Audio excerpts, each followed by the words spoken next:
أعوذ بالله من الشيطان الرجيم بسم الله الرحمن الرحيم وإذا سألك عبادي عني فإني قريب أجيب دعوة الداع إذا دعان فليستجيبوا لي وليؤمنوا بي لعلهم يرشدون بسم الله الرحمن الرحيم Assalamualaikum warahmatullahi wabarakatuh.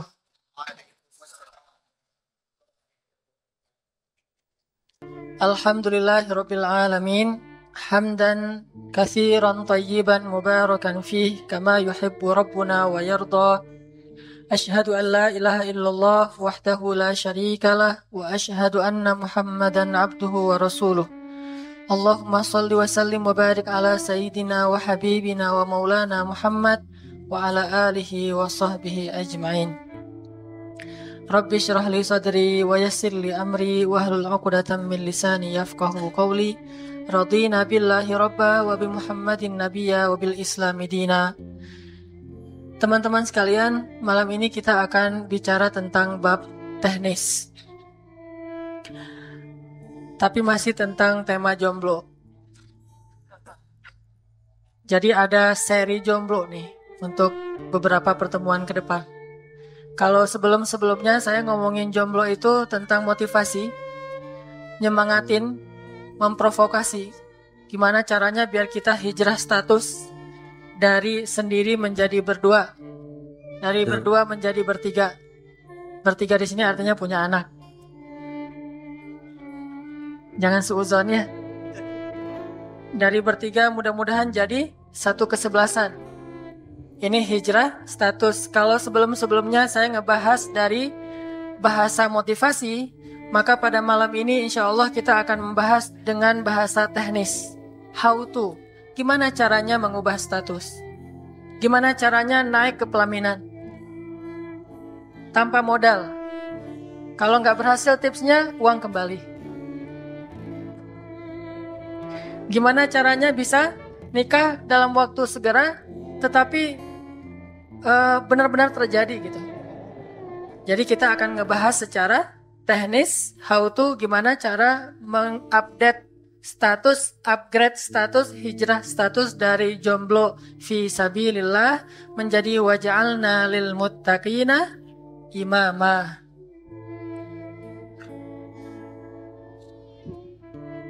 Dan untuk yang sudah hijrah statusnya, yang udah nikah, tidak masalah karena tips teknis pada malam ini juga bermanfaat secara umum untuk siapapun yang beriman kepada Allah Subhanahu wa taala. Jadi walaupun angle-nya adalah jomblo, tetapi materinya insya Allah bermanfaat kepada kita semuanya, termasuk untuk diri saya sendiri. Tapi sebelum kita masuk tema ini, saya pengen nanya dulu teman-teman, pengen ahlan wa sahlan dulu, pengen mengahlanin. Ahlanin itu mengucapkan ahlan wa sahlan, bahasa Indonesianya ahlanin. Pengen mengahlanin teman-teman yang pertama banget hadir dalam taklim di masjid kita ini atau dalam taklim Rabu malam.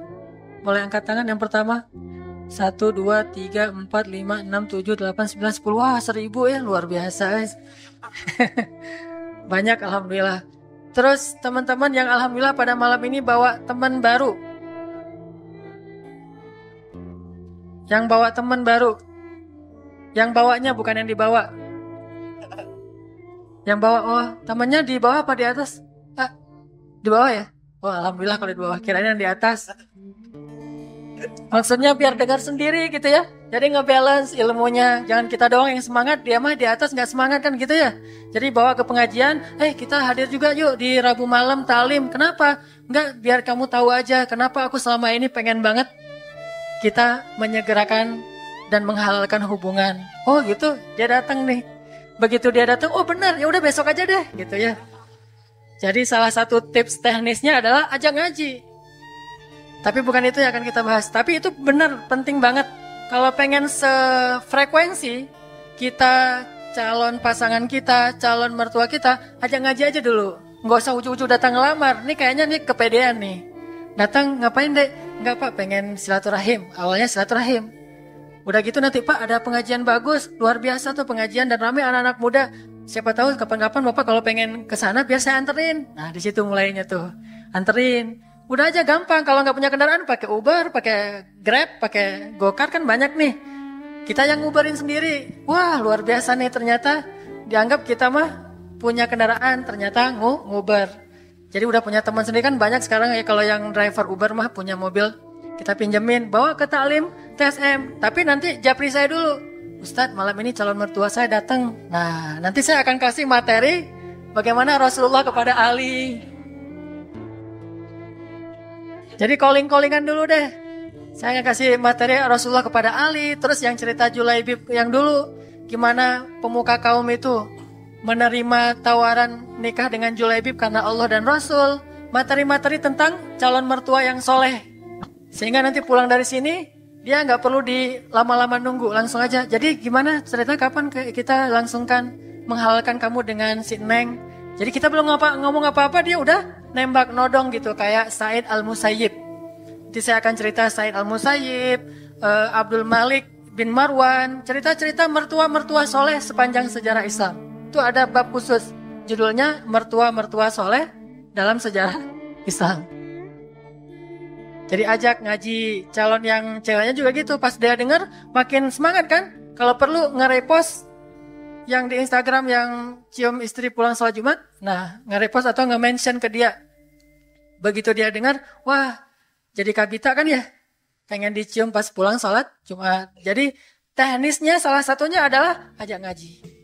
Begitu udah satu frekuensi, sama-sama yakin kepada Allah, udah nggak mikirin lagi tentang gimana nanti kalau nggak siap, kalau nggak ada nafkah dan seterusnya, itu udah nggak jadi penghalang. Gimana kalau ternyata kan kakaknya belum nikah, masa dia duluan ngelangkahin kakak, kan kadang-kadang suka ada kayak pamali gitu kan ya, nggak jadi penghalang lagi, gara-gara udah ngaji. Jadi ajak ngaji. Kalau perlu tunjukin Instagram pemuda hijrah nih, taklimnya kayak gini, nanti dia akan ngepoin sendiri. Salah satu yang mungkin paling cukup bikin pi omongan, bahasa sosmednya apa pi omongan teh? Viral. Itu bahasa Sundanya pi omongan. Nah, yang paling viral tuh jomblo fisabilillah, tunjukin ke calon mertua. Pak ini, wah kamu salah aliran ini kayaknya nih, aliran aneh. Kok ada jomblo fisabilillah, dengar dulu rekamannya atau streamingnya atau mungkin yang dari YouTube atau dari Instagram. Mudah-mudahan jadi sefrekuensi, memudahkan jalan kita ke pelaminan. Itu cara-cara kita ngelobi bumi. Tapi malam ini kita akan ngebahas teknis untuk bisa menghijrahkan status dengan melobi langit. Dengan doa. Kan katanya doa itu bisa mengubah takdir, benar? Benar nggak tuh? Allah yang mengubah takdir dengan doa. Jadi bukan doa mengubah takdir, tapi Allah mengubah takdir dengan doa. Dan takdir itu bisa dirubah-rubah. Suka-suka Allah dong. Orang Allah yang nulis takdir, yamhullahu ma yasha'u wa yuthbit, kata Allah. Allah bisa menghapus apa yang dia tulis dan bisa menetapkan. Jadi nggak usah pesimis, nggak usah putus asa dulu. Wah kayaknya memang takdirnya nggak bisa. Orang yang jahat kayak saya, yang pernah punya masa lalu yang kelam, nikah dengan akhwat yang hafizoh dari pesantren apa gitu. Kan kayaknya takdirnya nggak. Wal hafizin, wal hafizat, gimana sih? Wal hafizin, gimana sih ayatnya? Saya jadi lupa. Orang yang soleh, orang yang menjaga diri dengan orang yang menjaga diri, orang yang soleh dengan orang yang soleh. At-thayyibin lit-thayyibat, maaf. At-thayyibin lit-thayyibat. Orang yang baik ketemu orang yang baik. Tapi kan saya mah orangnya udah keburu nggak baik duluan. Sekarang lagi belajar jadi orang baik tapi belum baik-baik amat. Sedangkan dia mah udah terpelihara dari dulu. Kayaknya kita mah nggak sekufu, nggak selevel, beda dunia. Yang satu dunia putih, satu dunia hitam. Ini gimana nih nggak ketemu nih? Takdirnya mungkin kita emang nggak layak untuk dia. Tetapi dengan doa Allah Subhanahu Wa Taala berkuasa untuk mengganti takdir. Makanya malam ini kita akan belajar tentang bagaimana menggunakan jalur langit untuk bisa mendapatkan hajat kita, baik menikah, dapat kerjaan, punya anak, dan keajaiban-keajaiban lain yang bisa kita dapatkan kalau kita tahu cara menggunakan jalur langit. Sebelum kita masuk materi itu, yuk kita tilawah bareng-bareng ayat yang standar lah tentang doa. Udah pada tahu kan? Silahkan dibuka. Ayat apa? Surat Al-Baqarah ayat 186. Itu standar banget kalau bab doa. Surat Al-Baqarah ayat 186.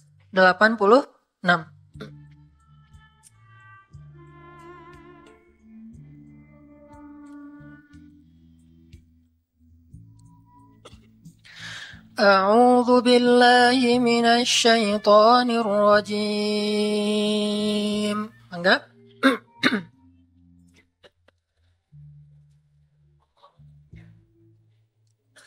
Bismillahirrahmanirrahim.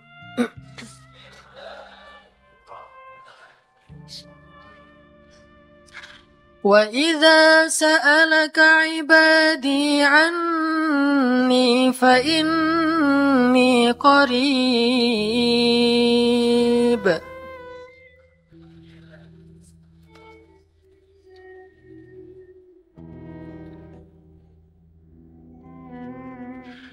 أُجِيبُ دَعْوَةَ الدَّاعِ إِذَا دَعَانِ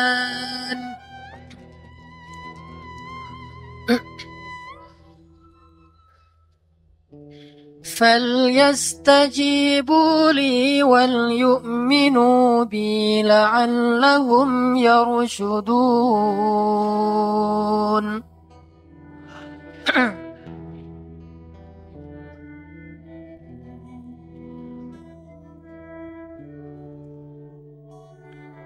Dan apabila hamba-hambaku bertanya kepadamu tentang aku, maka jawablah bahwasanya aku dekat. Aku mengabulkan permohonan orang-orang yang berdoa kepadaku apabila dia memohon kepadaku. Maka hendaklah mereka memenuhi segala seruanku dan hendaklah mereka beriman kepadaku agar mereka selalu berada dalam kebenaran. Shadaqallahul azim. Teman-teman yang dirahmati Allah Subhanahu wa taala, ayat ini adalah ayat kalau kita kasih judul ayat ini tuh janji Allah kepada orang yang berdoa. Janji Allah kepada orang yang berdoa. Makanya doa itu benar-benar senjata orang mukmin, melebihi senjata apapun yang dimiliki oleh seseorang. Paling dahsyat itu kalau punya doa. Jadi kalau orang yakin kepada Allah, maka dan keyakinan dia kepada Allah lebih besar daripada keyakinan dia kepada apapun, maka selama dia masih bisa berdoa kepada Allah, dia tenang. Ada masalah dikit, oh ilahi. Ada masalah dikit, ilahi. Ada masalah dikit, Rabbi. Terus saja. Ada masalah sepele apapun, minta ke Allah. Ada masalah apapun, minta ke Allah. Dan kata Nabi, janganlah kalian menjadi lemah dalam berdoa, karena sesungguhnya tidak akan binasa seseorang selama dia masih berdoa kepada Allah. Itu hadis Nabi dari Aisyah. Janganlah kalian menjadi lemah dalam berdoa, artinya jadi pundung, jadi putus asa dalam berdoa, karena tidak akan binasa seseorang selama dia masih berdoa kepada Allah Subhanahu wa taala. Jadi kalau kita masih terus mengharap dan meminta kepada Allah, kita nggak akan binasa, kita nggak akan kalah, kita nggak akan rugi. Dan kata para ulama, segala sesuatu di dunia ini akan pergi dan tidak kembali. Ini clue penting nih, bisa dicatat. Segala sesuatu di dunia ini akan pergi dan tidak akan kembali kecuali doa. Dia pergi dan dia pasti akan kembali. Segala sesuatu kalau udah pergi di dunia ini nggak akan kembali lagi. Kalau pergi di sini maksudnya pergi kepada Allah. Tapi kalau doa pergi ke Allah, dia pasti akan balik lagi kepada yang meminta. Satu-satunya yang pergi ke Allah dan kembali di dunia ini hanyalah doa. Makanya ayat ini kalau kita kasih judul adalah janji Allah kepada hambanya yang berdoa. Allah berjanji, apa kata Allah? Inni qaribun. Aku itu dekat. Maksudnya, gak mungkin aku gak dengar doa kalian. Begitu kita berdoa, kita pikir, Allah dengar gak ya?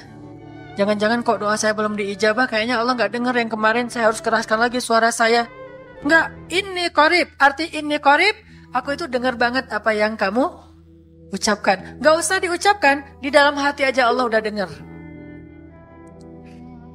Siapa yang pernah berdoa di dalam hati terus langsung Allah ijabah? Rasulullah. Coba teman-teman buka awal juz kedua. Ayat surat Al-Baqarah ayat 144. Itu gara-gara Nabi ada harapan di dalam hati tapi nggak berani ngomong gitu ke Allah. Cuma dipendam di dalam hati doang. Tapi langsung diijabah oleh Allah. Ayat surat Al-Baqarah ayat 144. Allah berfirman, قد نرى تقلب وجهك في السماء فلنولينك قبلة ترضاها فول وجهك شطر المسجد الحرام وحيث ما كنتم فولوا وجوهكم شطره وَإِنَّ الَّذِينَ أُوتُوا الْكِتَابَ لَيَعْلَمُونَ أَنَّهُ الْحَقُّ مِنْ رَبِّهِمْ وَمَا اللَّهُ بِغَافِلٍ عَمَّا يَعْمَلُونَ. Jadi ceritanya, orang Yahudi suka menghina kaum muslimin gara-gara orang Islam kalau sholat waktu itu masih menghadap ke Al-Aqsa, Palestina. Jadi kata orang Yahudi itu, lihat orang Islam mah fake, suka niru. Kita sholat menghadap Al-Aqsa, mereka sholat menghadap Al-Aqsa. Berarti agama mereka itu adalah agama yang meniru agama kita, nggak original. Sering diperolok-olok, setiap kaum muslimin sholat dihina sama mereka.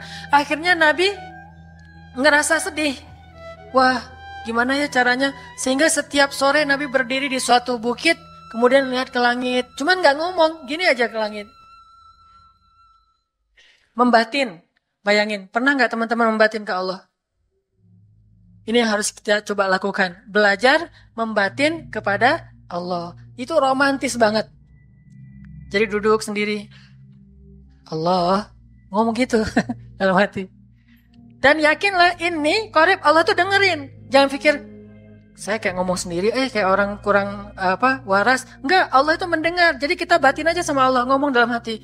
Ya Allah, saya tuh lagi gini, ada masalah. Ngomong dalam hati kita. Please Allah, please gitu ya. Nah, itu kalau kita membatin, inni qaribun wa asirru qaulakum aw ijharu bih innahu alimun bidzatis sudur.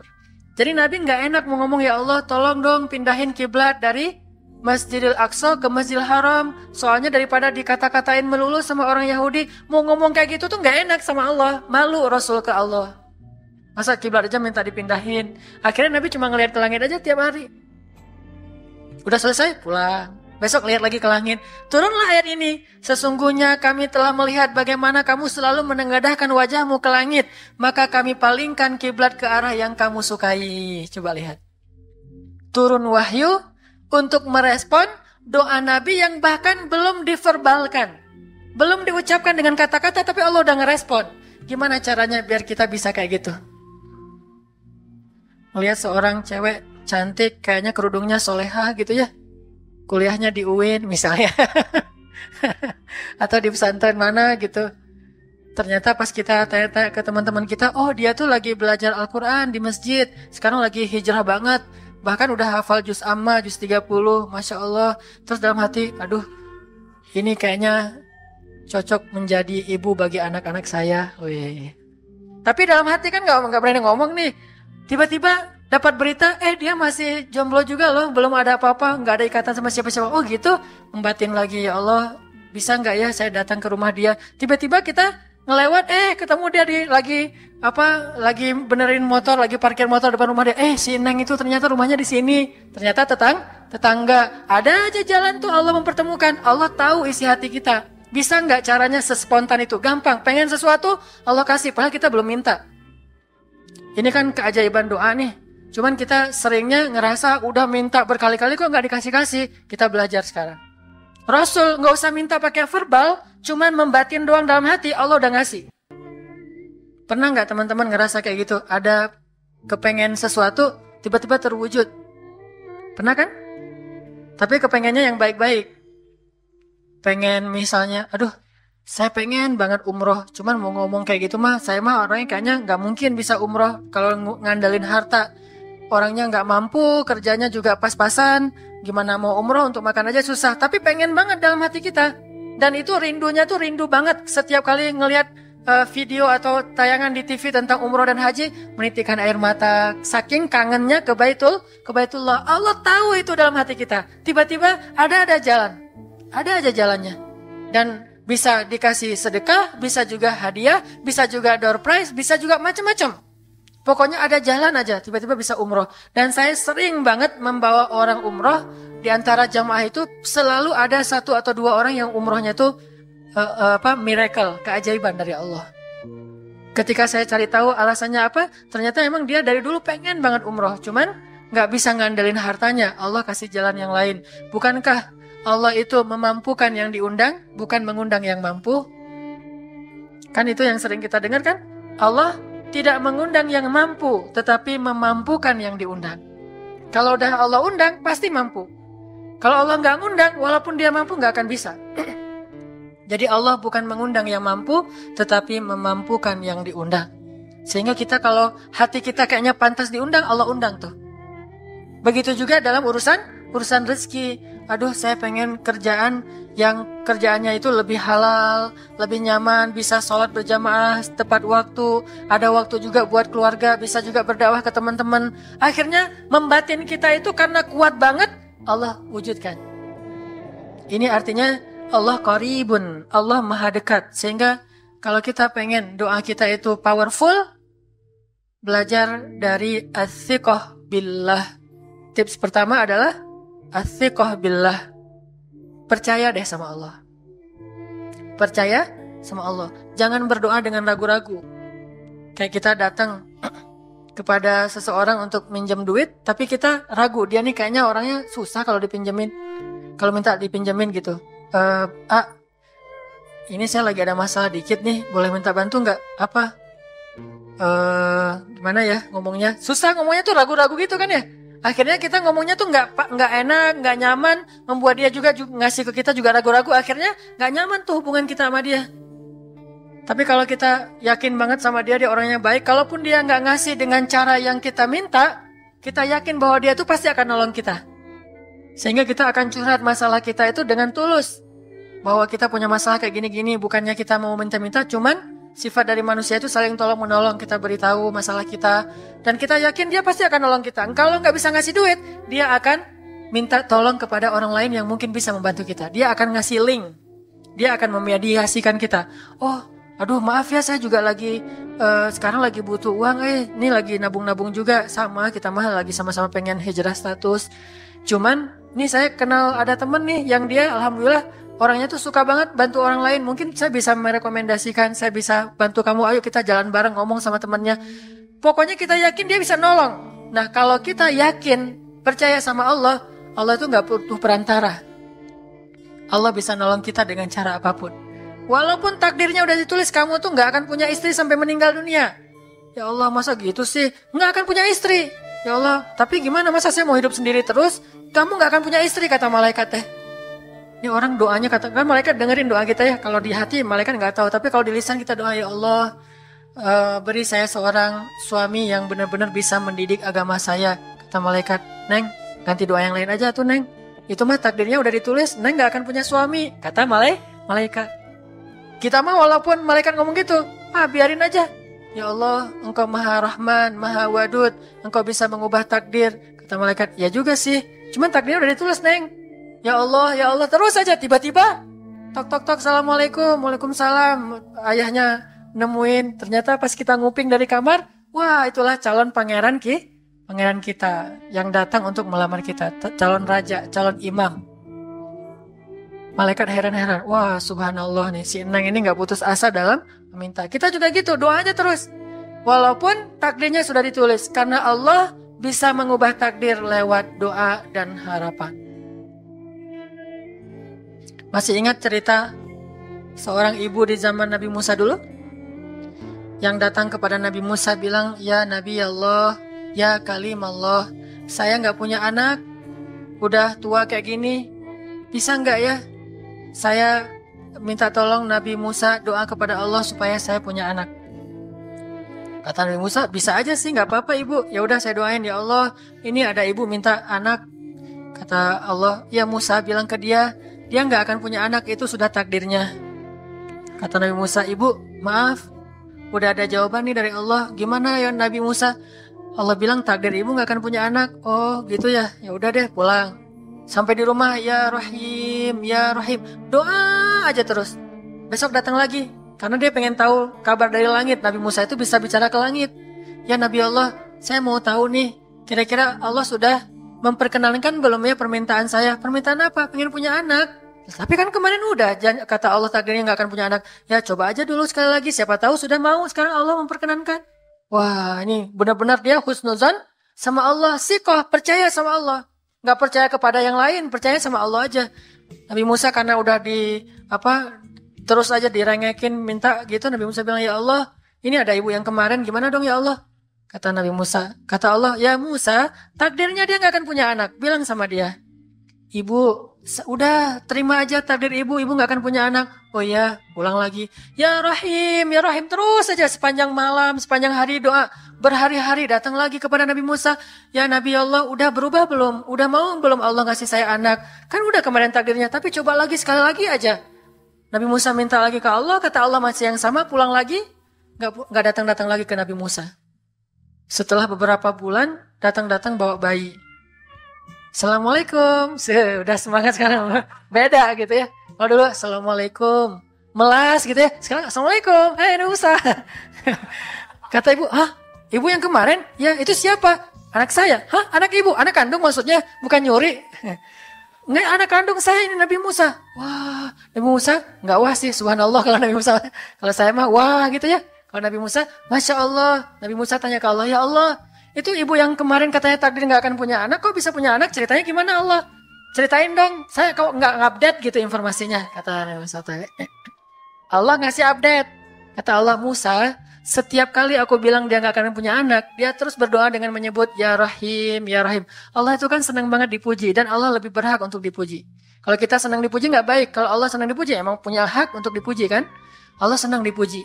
Dia bilang ya Rahim, kamu bilang nggak akan punya anak, dia bilang ya Rahim, terus saja berharap. Wahai Musa, sesungguhnya rahmatku mendahului takdir. Rahmatku mendahului takdir. Akhirnya dengan sifat rahim, Allah mengubah takdir ibu ini. Walaupun secara ilmiah gak mungkin punya anak karena sudah menopause.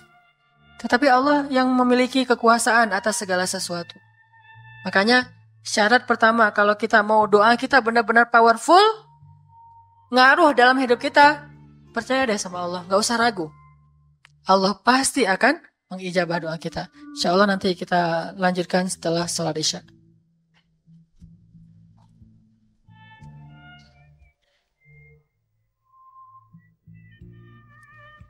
Bismillahirrahmanirrahim. Teman-teman yang dirahmati Allah, tadi kita sampai membahas tentang tips pertama kalau kita ingin doa kita powerful. Supaya bisa saking powerfulnya bisa mengubah takdir dengan seizin Allah. Bisa memberikan kepada kita keajaiban-keajaiban dalam hidup. Sehingga dengan kita yakin kepada doa yang seperti ini, insya Allah kita jadi orang yang insya Allah selalu percaya diri. Karena kita yakin kepada Allah. Tidak pesimis, apalagi berputus asa, apalagi sampai menjadi orang-orang yang berburuk sangka kepada hidupnya sendiri. Ini karena kita punya doa sebagai senjata kita. Kalau kita nggak punya harta, nggak apa-apa, kita punya doa. Kalau kita tampangnya biasa-biasa, nggak apa-apa, kita doanya luar biasa. Kalau kita ngerasa kayaknya nggak punya sesuatu yang menarik, nggak apa-apa, doa kita itu menarik di sisi Allah. Pokoknya kalau kita nggak punya apapun, nggak punya modal apapun dalam hidup, kita punya Allah Subhanahu Wa Taala, tinggal minta sama Allah. Sal tu'toh, mintalah Allah akan kasih. Wa idza sa'alaka ibadi anni fa inni qarib. Jadi selama kita masih berdoa kepada Allah, la tayasu, jangan berputus asa. Nah, tips pertama adalah kalau kita pengen doanya powerful, melahirkan mukjizat dan keajaiban, adalah ats-tsiqah billah. Harus percaya sama Allah. Pertama, percaya bahwa Allah Subhanahu wa taala itu Maha Kuasa mengubah apapun yang Dia kehendaki. Apa yang Allah ingin, Masya Allah, kan pasti terjadi. Wa man lam yasha lam yakun. Kalau Allah nggak pengen, nggak akan terjadi. Apalagi soal jodoh, itu mah sebetulnya hanya masalah sepele, masalah hati sebetulnya. Harta itu hanya alasan doang. Status udah lulus kuliah atau belum, cuma alasan supaya biar enak ngomongnya. Nggak enak kan kalau di calon mertua bilang, saya nggak tertarik sama kamu, jadi saya nggak akan terima. Kan nggak enak tuh ya. Pas kita datang, Pak, saya pengen melamar anak Bapak, saya nggak tertarik sama kamu. Kan nggak enak tuh. Kamu harus lulus kuliah dulu, kerja dulu. Kan kita juga harus punya modal segala macam, dinasehatin. Itu yang bahasa halusnya. Tapi sebetulnya intinya masalah ridho apa enggak, berkenan atau tidak. Dan itu urusan hati. Bukankah al-qalb fi yadillah baina yadaillah? Bukankah hati manusia itu ada di antara genggaman Allah Subhanahu wa taala? Allah yang membolak-balikan. Sehingga kalau kita ingin menangkap hatinya, mendapatkan hatinya, maka mintalah kepada pemilik hati itu, bukan kepada orang yang sedang diamanahi hati itu. Dia sendiri nggak berkuasa. Seorang perempuan tidak berkuasa untuk menyuruh dan memerintah hatinya, karena hati itu raja dalam tubuh manusia. Kalau hati bilang A, maka seluruh tubuh akan bilang A, walaupun yang lain tidak menginginkannya. Bagi tenaga kita kayaknya nggak sanggup, tapi hatinya pengen, jadi sanggup. Bagi pikiran kayaknya nggak kepikiran, tapi gara-gara hatinya pengen, jadi kepikiran. Hatilah yang menentukan anggota tubuh kita. Sampai kita sendiri nggak berkuasa untuk memerintahkan hati kita. Maka jangan minta kepada si pemegang hati, orang yang membawa hati, tapi mintalah kepada pemilik hati, yaitu Allah Subhanahu wa taala. Wahai yang muqallibal qulub, wahai yang membolak-balikan hati. Tapi jangan diterusin sabit qalbi, itu beda lagi mintanya. Ya muqallibal qulub, pakai bahasa Indonesia setelah itu karena nggak tahu bahasa Arabnya. Bolak-balik, ya wahai yang membolak-balikan hati, balikanlah hati dia agar mencintai saya karenamu. Wahai yang membolak-balikan hati, balikanlah hati ayahnya dari si fulan yang lulusan Kairo kepada saya yang cuma lulusan biasa misalnya. Ayahnya ini lagi demen banget sama lulusan Madinah, Kairo gitu ya. Anaknya pengen jadi istri ustadz. Nah kita mah belum jadi ustadz, malah jadi murid ustadz juga baru kan. Akhirnya kita minta kepada Robnya ustadz. Ya Allah, kalau ustadz mah kan bisa cari di tempat lain, kenapa harus dia sih ya Allah? Dia itu kan udah saya iniin duluan, datang-datang si ustadz teh. Artinya minta kepada pemilik hati.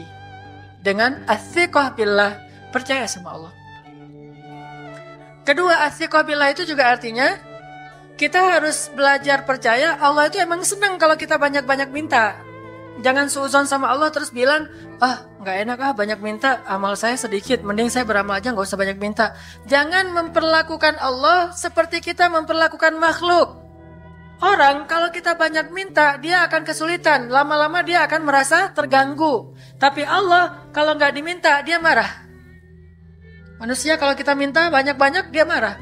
Allah kalau kita nggak minta, dia malah marah. Masya Allah ya, luar biasa. Allah tuh senang banget kalau hambanya meminta. Sehingga di antara hamba yang paling Allah cintai, di antara hamba-hambanya, hamba yang paling banyak menengadahkan wajah dan telapak tangannya. Ilahi, ilahi. Minta sama Allah, Allah tuh suka banget diminta. Orang yang suka meminta itu bahasa Arabnya awahun. Bahasa Sundanya eweh. Gak nyambung ya. Mungkin awah itu dulu kata awah, cuma salah terjemah. Awah mah kan artinya malah enggak kan. Ini awah, sama matnya tuh harus 2 harokat. Inna Ibrahim la awahun halim. Ibrahim itu hamba yang awahun halimun. Awah, halim. Halim itu artinya menahan amarah. Awah, da'a. Da'a artinya banyak berdoa. Kalau itu berdoa. Kalau da'a, senang banget doa. Ada masalah dikit, ilahi, Robbi, ngadu aja ke Allah, manja gitu. Dan Allah tuh senang banget dengan hamba yang kayak gitu. Sehingga sampai Nabi mengatakan, mintalah kepada Allah walaupun cuman garam. Garam aja minta ke Allah.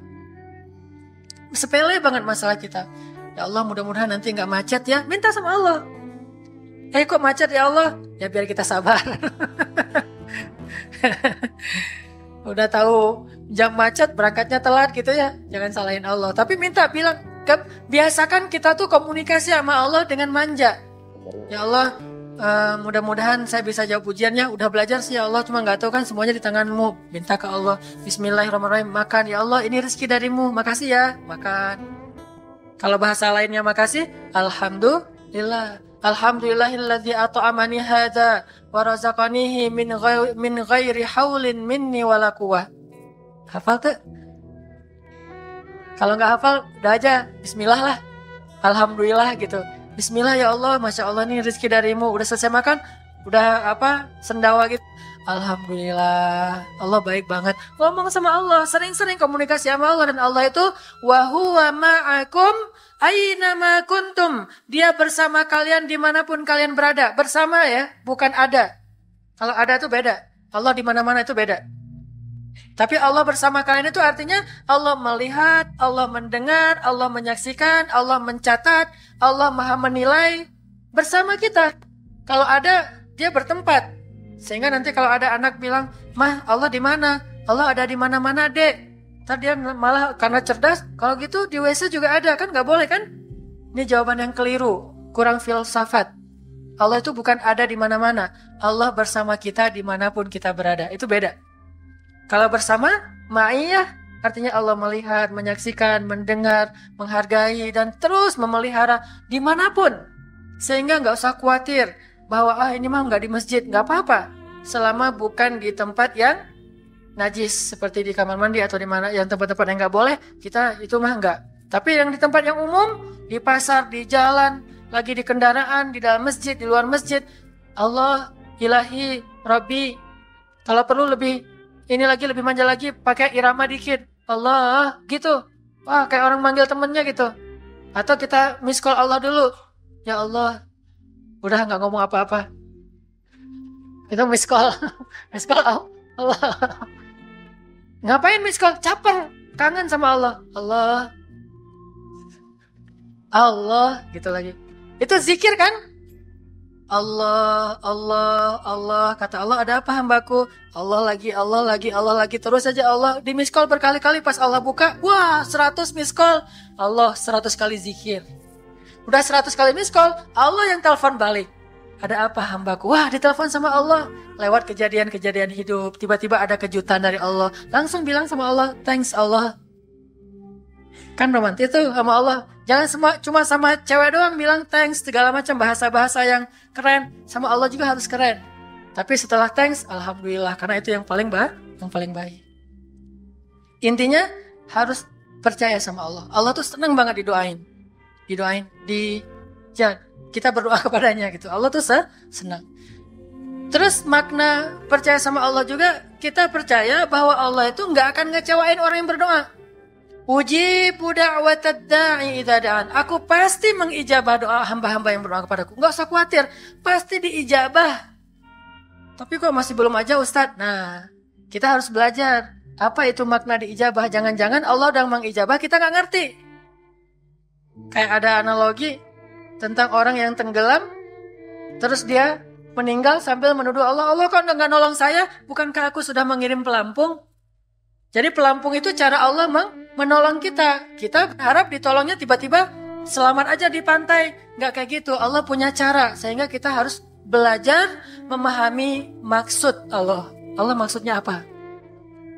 Di antara cara Allah mengijabah, kata para ulama, satu, Allah mengijabah persis seperti yang kita minta. Yang itu ya Allah, jangan adiknya, jangan kakaknya. Yang itu aja. Kalau kakaknya soalnya udah menikah, adiknya masih 10 tahun. Dia aja. Yang itu yang 17 tahun itu ya Allah.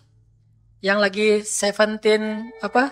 Sweet 17. Wah. Oh, yang jangan yang tetangganya ya Allah. Tetangganya agak-agak gimana gitu. Nah, yang itu persis Allah kasih yang sesuai dengan kita minta. Kalau yang perempuan doakan yang paling butuh doa ini sebetulnya sama semua kita butuh, tapi yang paling banget cewek. Soalnya cewek nggak bisa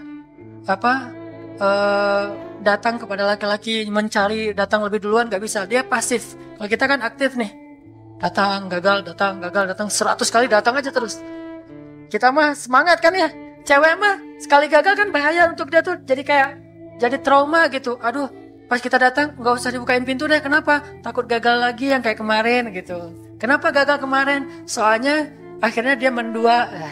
Jadilah kayak gitu kan, dia trauma tuh. Atau pas udah ngelihat saya ternyata dia berubah pikiran ngelihat saya, wajah saya. Kan itu berat banget buat cewek. Jadi cewek itu sangat butuh doa. Karena dia pasif. Makanya yang spesifik kalau doa. Gak masalah. Allah bisa mengijabah persis kayak yang kita minta. Ya Allah yang kulitnya sawo matang. Agak sawo matang soalnya. Ya Allah yang pakai kacamata. Ya Allah yang janggutnya tipis. Ini paling narsis se-Eropa nih. Ya Allah yang biasanya kemana-mana tuh suka pakai kupluk. Itu bagus tuh. yang pakai kupluk. Spesifik gitu ya. Ternyata Allah kabulkan yang datang pakai kupluk. Cuma usianya 75 tahun. Kedinginan gitu ya.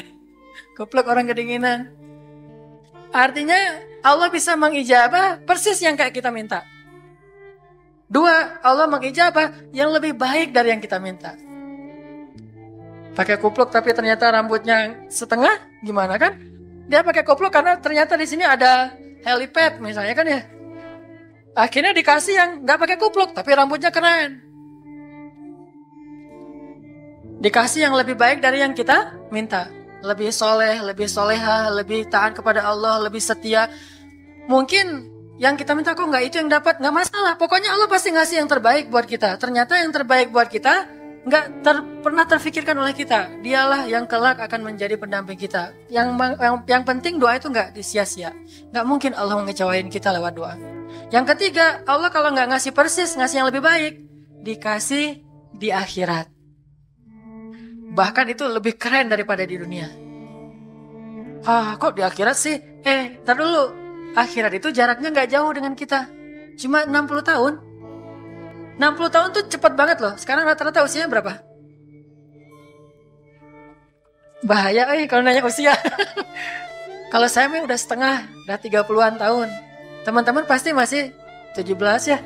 Angkat tangan yang 17. Gak ada. Di bawah 20 tahun. Di bawah 20 tahun.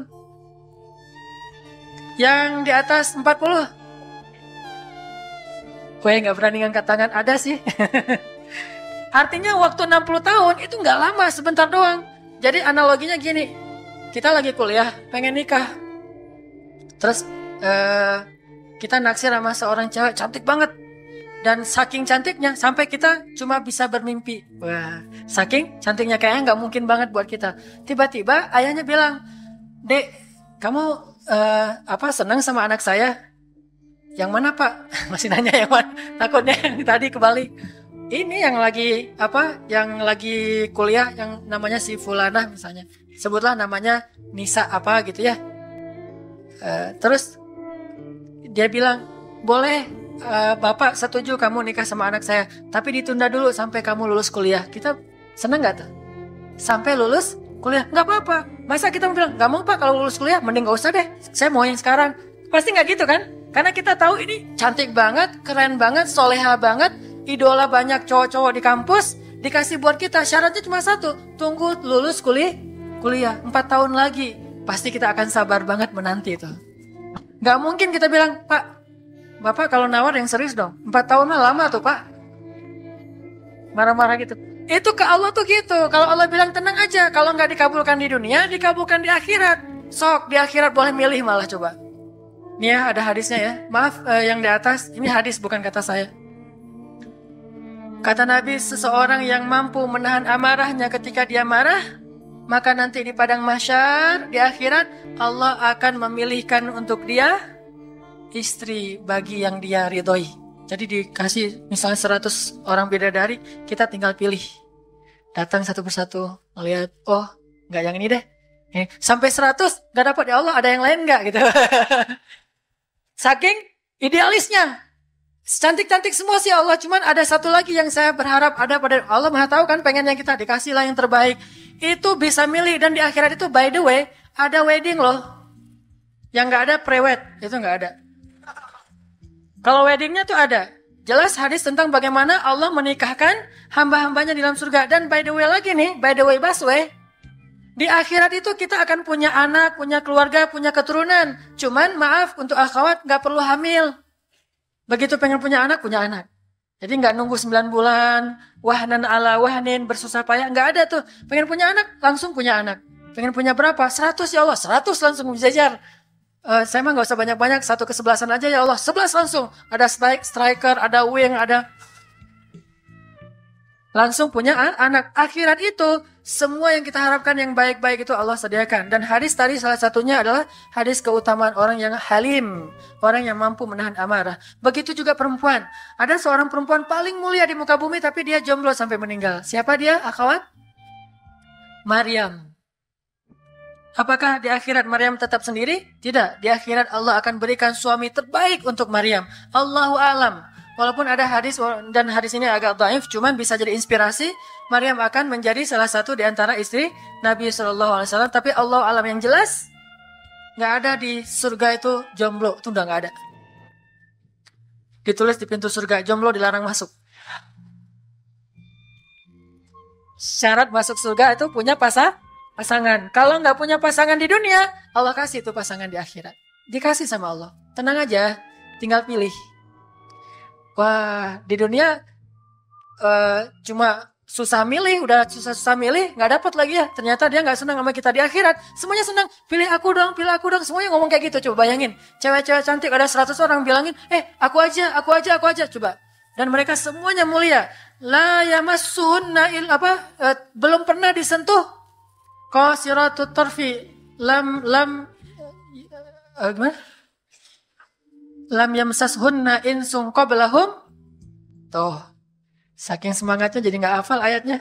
Padahal surat Ar-Rahman itu tidak pernah disentuh oleh manusia dan jin sebelumnya. Itu benar-benar suci, nggak pernah disentuh. Dan dalam riwayat hadis-hadis tentang perempuan surga, kalau ada satu jari aja dari perempuan surga dikeluarkan dari surga, maka dunia ini akan terang benderang mengalahkan cahaya matahari.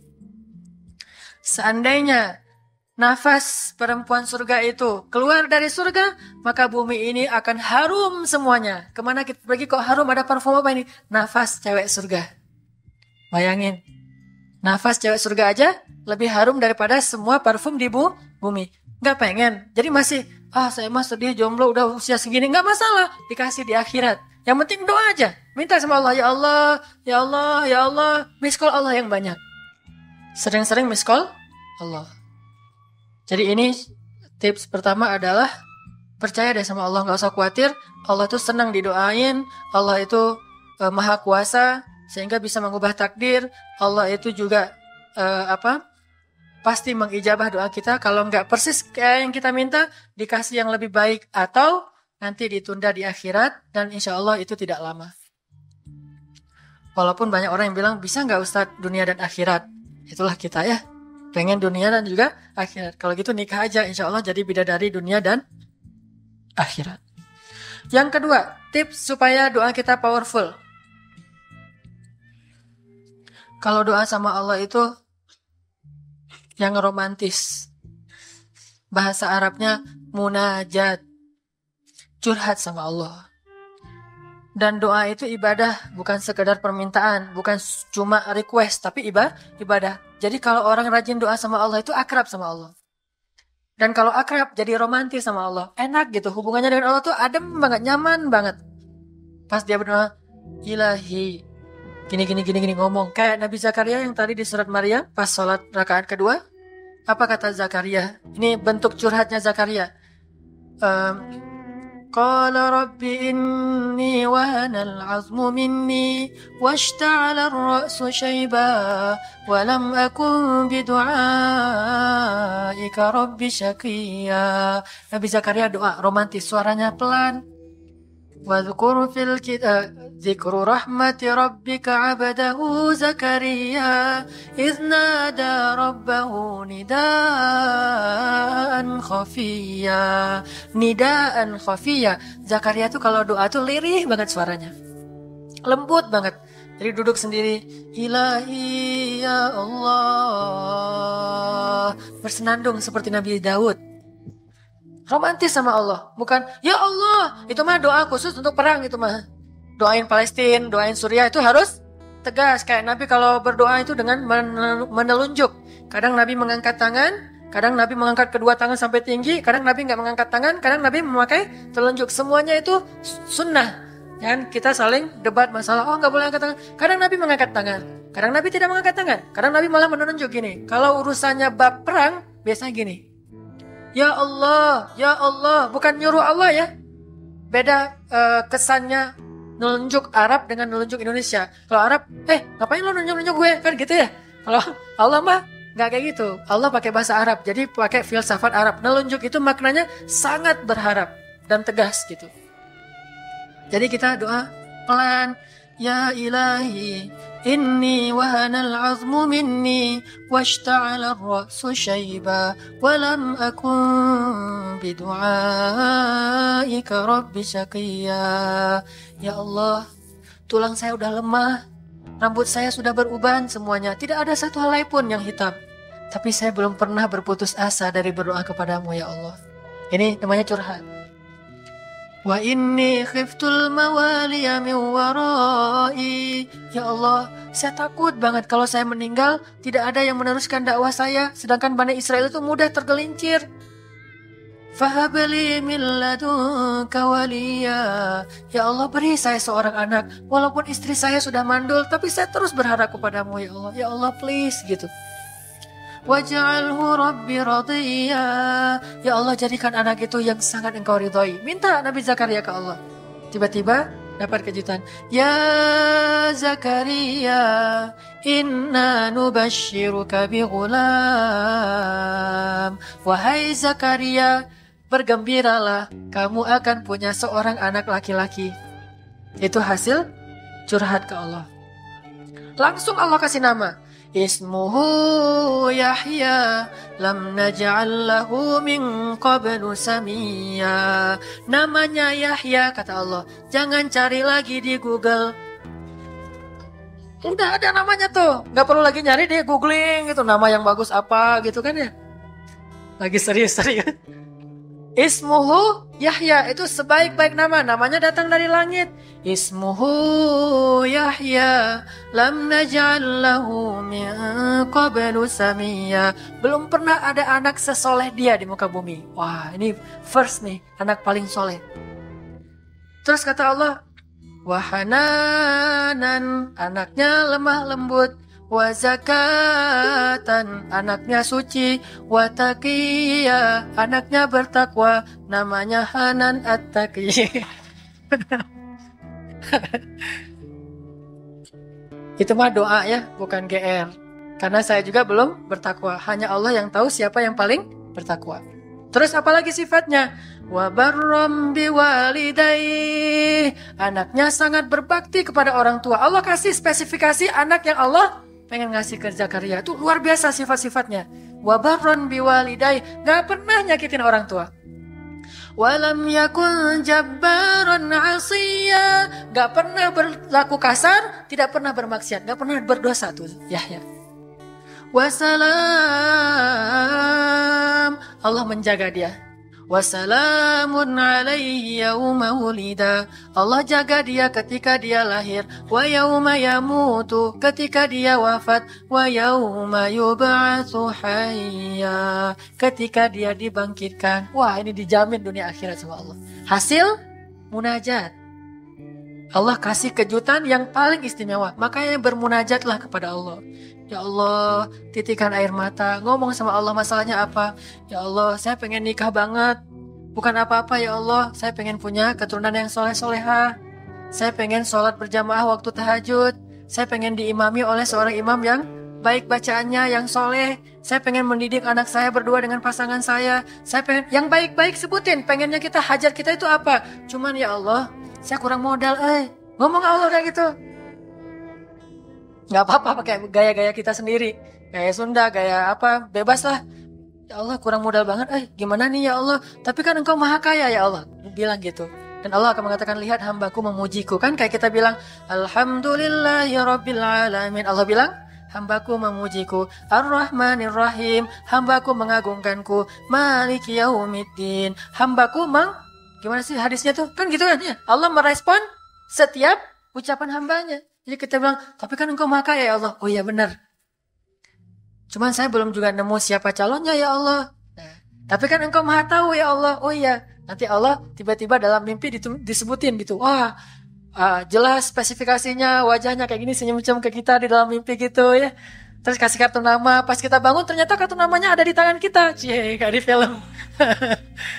Bisa gitu. Tiba-tiba ke-save di HP kita ada nama yang saya perasaan nggak pernah nge-save nomor ini deh.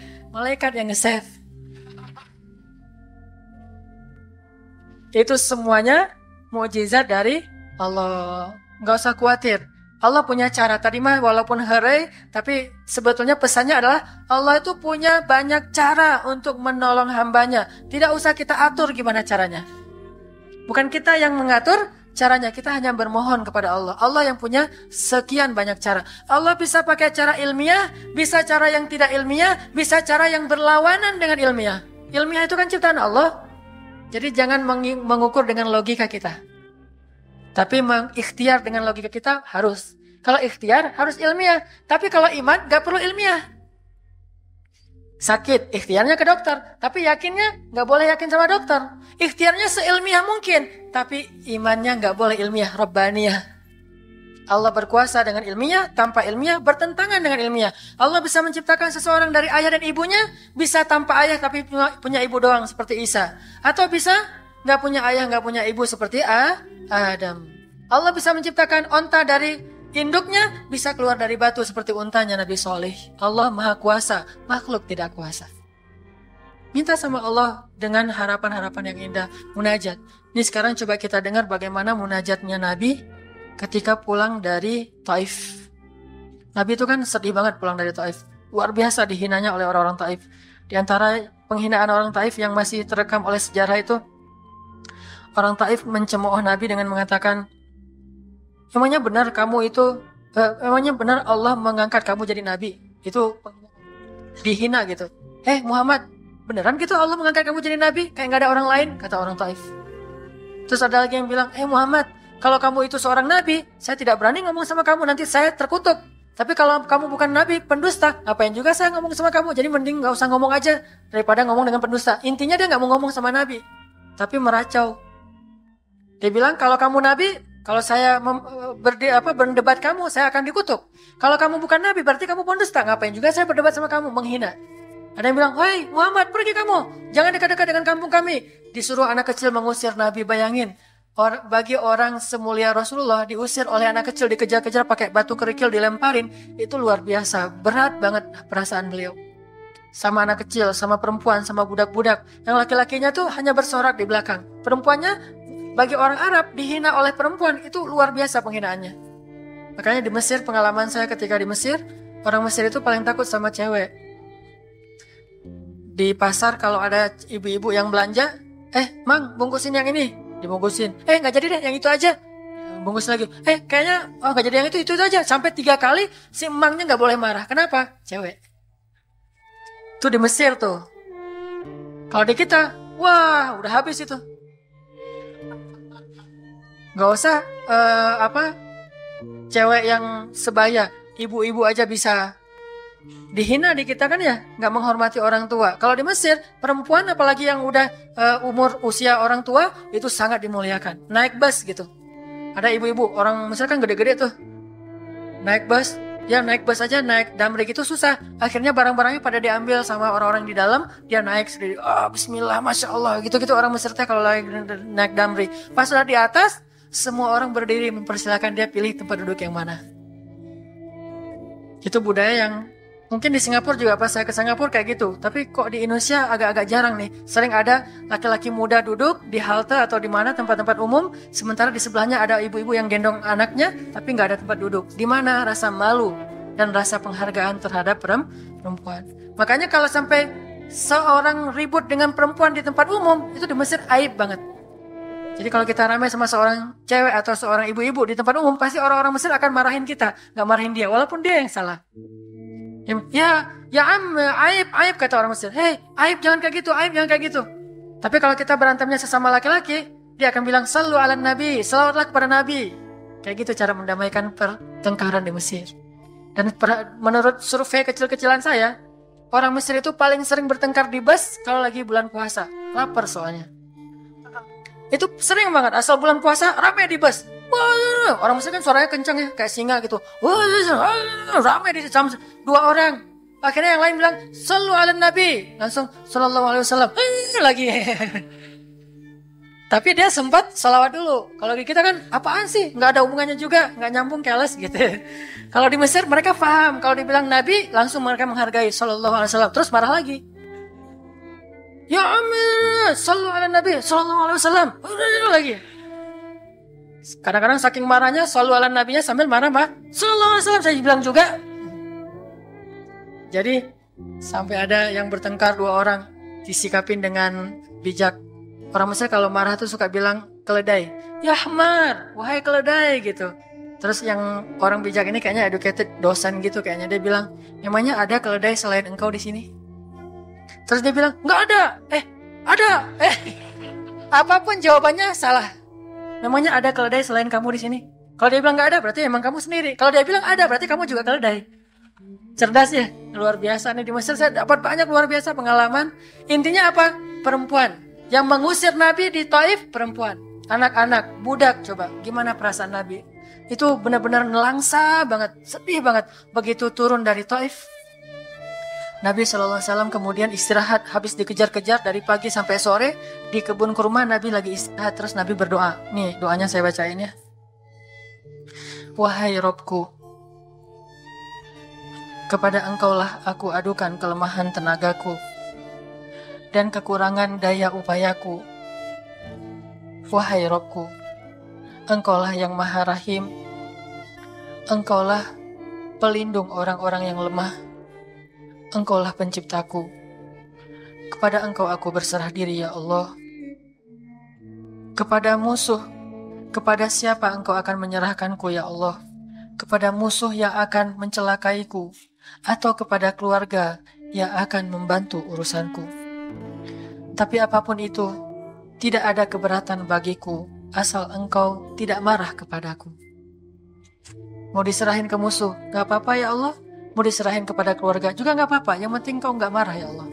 Ini bahasa Nabi. Terus Nabi bilang,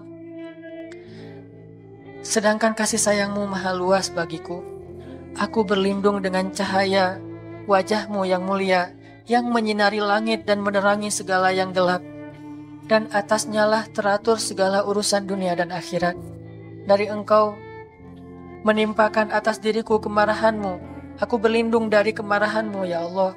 Dari juga azab-azabmu. Kepada engkaulah aku adukan perihalku, sehingga engkau ridho, tiada daya dan upaya, melainkan dengan kekuasaanmu ya Allah. Tapi ini kalau kita baca dengan versi Arabnya lebih romantis lagi. Versi terjemah memang agak kaku. Kalau kita tahu bahasa Arabnya, ya Allah, tidak masalah aku diperlakukan kayak gini. Tidak masalah aku diusir, aku dihina, aku disakiti, aku dilempari, aku dikejar-kejar. Yang penting engkau tidak marah kepadaku. Coba, gimana Nabi itu cinta sama Allah. Mendengar doa Nabi yang romantis banget sambil menitikan air mata, tubuhnya banyak bekas luka lemparan batu, bajunya itu kotor. Malaikat itu sampai gak tega, sampai Jibril turun. Wahai Muhammad, kata Jibril. Ya Rasulullah, wahai kekasih Allah, kata Jibril. Allah maha mengetahui apa yang telah terjadi pada dirimu terhadap orang-orang ini. Allah telah memerintahkan malaikat gunung untuk mentaati perintahmu ya Rasulullah. Kata malaikat. Jadi kayak ada seorang anak yang nangis sedih, tiba-tiba datang ayahnya ngelus-ngelus gitu, menenangkan dia. Ya Rasulullah, Allah udah memerintahkan malaikat gunung kok, jadi menghibur gitu. Jangan sedih ya Rasul, jangan sedih, nggak apa-apa. Itu malaikat gunung udah siap tuh, apapun yang kamu perintahkan. Langsung malaikat gunung siap-siap gitu. Terus kata malaikat gunung, ya Rasulullah, wahai kekasih Allah, perintahkan saja kepada kami apapun. Jika engkau mau, kami akan timpakan 2 gunung ini kepada penduduk Taif, sehingga mereka mati terhimpit oleh gunung-gunung yang kami timpakan. Perintahkan ya Rasulullah, perintahkan. Kata Rasulullah, tidak wahai para malaikat. Kalaupun mereka tidak beriman hari ini, aku berharap kepada Allah, anak cucu mereka kelak akan beriman. Nabi nggak sakit hati kepada orang Taif. Dan Nabi juga tidak marah kepada Allah ketika beliau diperlakukan oleh hamba-hamba Allah kayak gitu. Tetapi yang penting Allah jangan marah sama saya ya, kalau bahasa kita mah. Ya Allah maaf ya saya jadi kayak gini nih. Tapi Allah nggak marah kan? Gitu banget tuh sama Allah coba. Dia udah habis-habisan, kemudian belum berhasil dakwahnya, masih takut sama Allah. Kayak kita ngedakwahin teman kita, terus kita dicela sama teman kita, dimusuhi oleh teman kita nggak marah sama dia, nggak marah sama Allah. Nggak bilang, Allah itu sih susah ya dakwah. Nggak ngomong kayak gitu. Ya Allah maaf ya dia belum menerima dakwah saya. Ini pasti karena saya nggak benar nih nyampainya. Ya Allah jangan marah ya sama saya, besok saya coba lagi gitu sama Allah. Terus ke orangnya nggak marah karena mungkin dia fa'innahum la ya'lamun. Mereka tidak mengerti. Besok akan dicoba lagi, didakwahin lagi, diajak lagi. Terus aja kayak gitu. Ini munajat Nabi kepada Allah SWT. Sehingga gara-gara munajat itu malaikat turun. Sama kayak munajat curhatnya Nabi Yunus. La ilaha illa anta subhanaka inni kuntu minadh zalimin. Subhanallah. Nabi Yunus tuh bermunajat di dalam perut ikan, lirih banget, suaranya tuh pelan banget.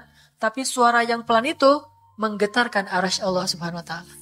Kita udah teriak-teriak pakai mic, nggak ada yang bergetar. Hatinya pun tidak bergetar. Cie.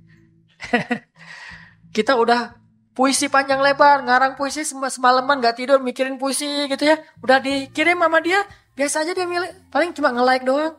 Gak ada komen, gak ada apa-apa kita posting gitu ya. Padahal tuh mikirnya, konsepnya tuh lama. Nabi Yunus kalimatnya sederhana, tetapi dari hati banget. Benar-benar curhat. Ya Allah, tidak ada ilah selain engkau. Aku ini udah zalim terhadap diriku sendiri. Ya Allah maafin saya, maafin saya. Subhanallah, subhanallah. Engkau maha suci, saya ini kotor. Engkau maha suci, saya ini kotor. Terus saja sampai suara Nabi Yunus di dalam perut ikan, di dalam laut yang dalam itu, menggetarkan aras Allah di langit ketujuh. Tiba-tiba malaikat aras bertanya, suara siapa ini ya Allah? Begitu indah, begitu lembut, meminta ampun kepadamu ya Allah. Kata Allah, itu suara hambaku Yunus. Apa yang dia minta ya Allah? Dia minta ampun kepadaku. Ya Allah please ampunin dia ya Allah please. Kata malaikat-malaikat. Semua malaikat meminta ampun untuk Yunus alaihissalam. Sehingga kemudian Allah mengatakan, ya sudah aku ampuni dia. Tiba-tiba Nabi Yunus diselamatkan. Curhat sama Allah. Kalau ada masalah bilang ke Allah. Apapun, ya Allah. Duduk sambil bersandar di pohon. Ya Allah coba buka surat Al-Qasas. Gimana Nabi Musa itu suka curhat kepada Allah. Surat Al-Qasas. Surat 28 ya. Ayat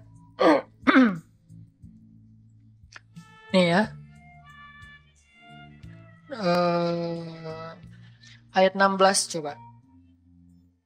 Ketika Nabi Musa nggak sengaja bunuh orang Kipti, Egyptian. Rabbi, ini zalamtu nafsi, faghfirli ya Rabbi.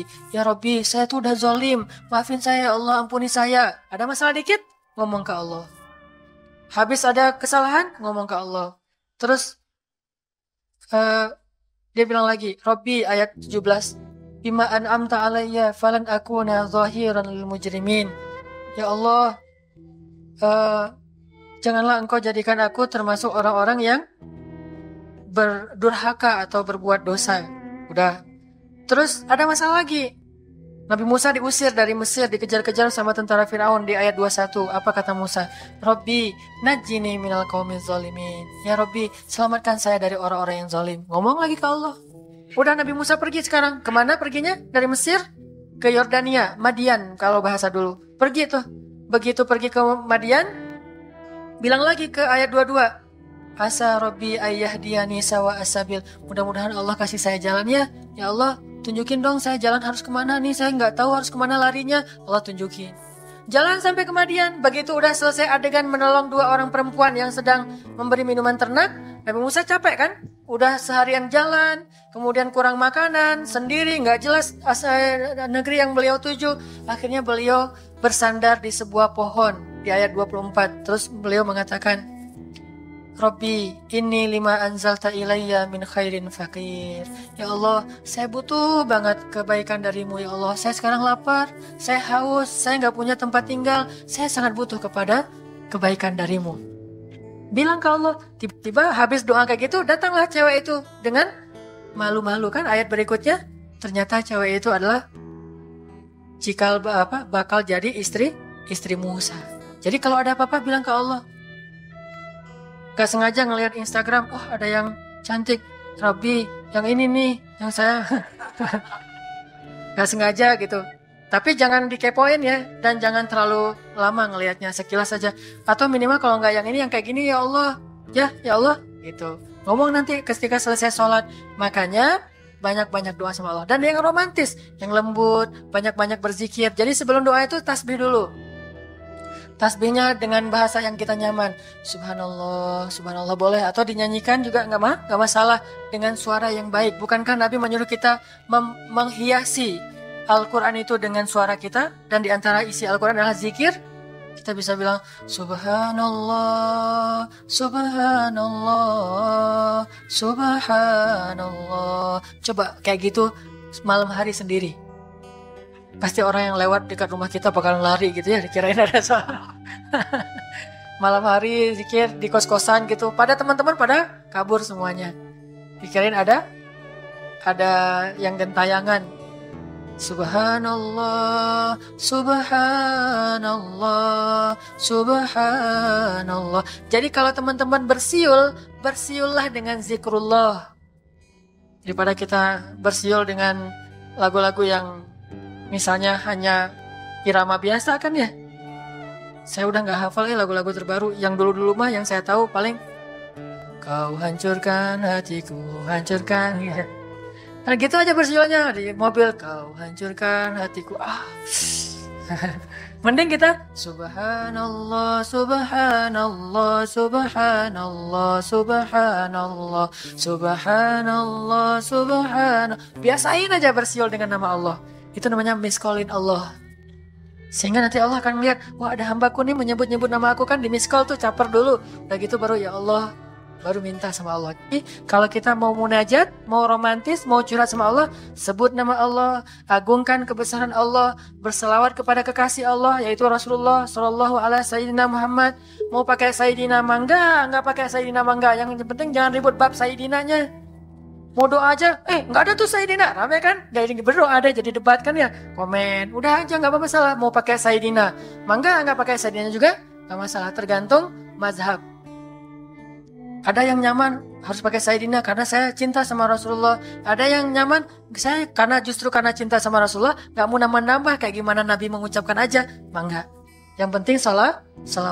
Allahumma sholli ala Muhammad, Allahumma sholli ala Sayyidina Muhammad. Baru minta, ya Allah saya lagi ada masalah gini nih ya Allah, sebutin, curhat sama Allah. Dengan demikian doa kita akan diijabah insya Allah. Tapi ini baru berapa nih? Baru 2 ya. Ada beberapa tips untuk doa yang powerful. Insya Allah ini akan kita lanjutkan pada pertemuan yang akan datang. Gak usah terburu-buru, yang penting bisa diamalkan. Mulai sekarang cobalah gunakan jalur langit untuk menghijrahkan status kita, terutama buat yang cewek-cewek. Karena yang cewek gak bisa seaktif laki-laki, maka kalian harus lebih banyak mengandalkan Allah Subhanahu Wa Taala, menggenggam hati seseorang dan memberikan jalan bagi kita sampai di pintu rumah kita. Mari kita tutup dengan sama-sama berdoa kepada Allah. Dan seperti yang saya sebutkan tadi, diawali dengan istighfar, kemudian kita berzikir kepada Allah, baru berdoa. Astaghfirullahalazim, Astaghfirullahalazim,